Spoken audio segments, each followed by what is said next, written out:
So as we explained last night, we're in the moment of the great mailbox conspiracy. They're stealing the mailboxes and the payphones.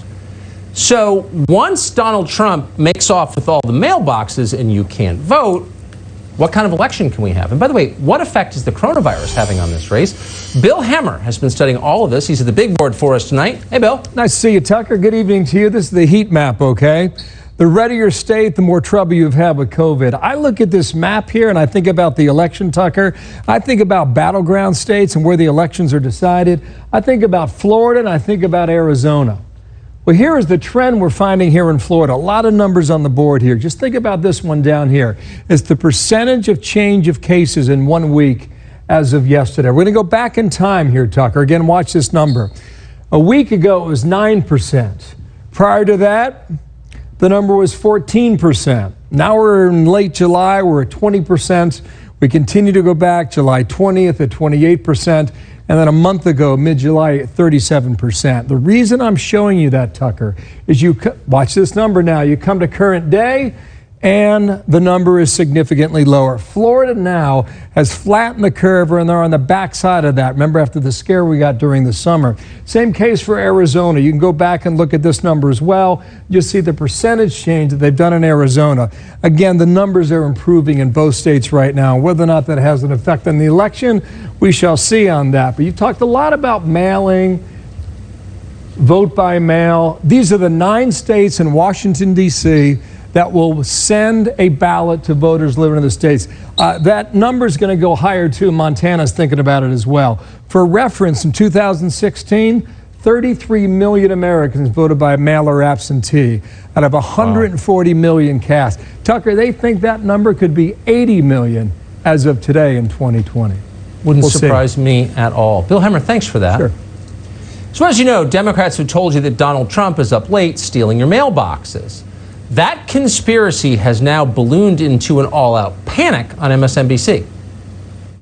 We can literally see our ability to use the Postal Service shrinking right before our eyes. Mailboxes around the country are being physically removed. Mailboxes being snatched off street corners. People want their mail, and public anger is at a tipping point. On your list of possible things that could happen in the year 2020, where was the possibility of blue mailboxes disappearing from the countryside and getting loaded on flatbed trucks? Mailboxes have been replaced by the USPS for decades. Obviously, they know that. This is a conspiracy they're pushing. Why are they doing it? Lee Smith has taken a close look. He's authored the new book, which is out today, called The Permanent Coup, How Enemies, Foreign and Domestic, Targeted the American President, which is excellent. My apologies at the outset for the lack of time, Lee Smith. Thanks for coming on. Just sum up for us, why are they telling such an obvious lie? What's the point of this? Well, it started with Russiagate. That's the foundational moment. And the point was what the Democratic Party officials and the press learned at that point was what every third world regime knows.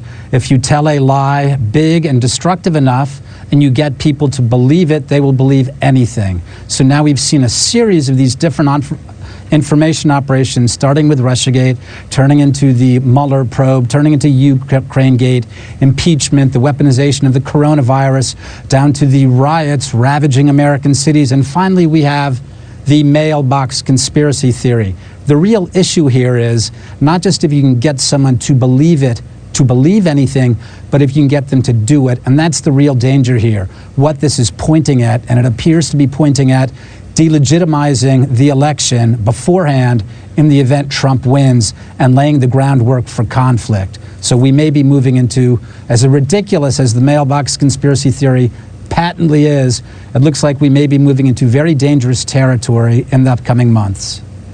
What I admire so much about your writing is you get not just the facts, but you understand why it's happening and you explain it so well. Congrats on the book. Lee Smith, thank you. Thanks.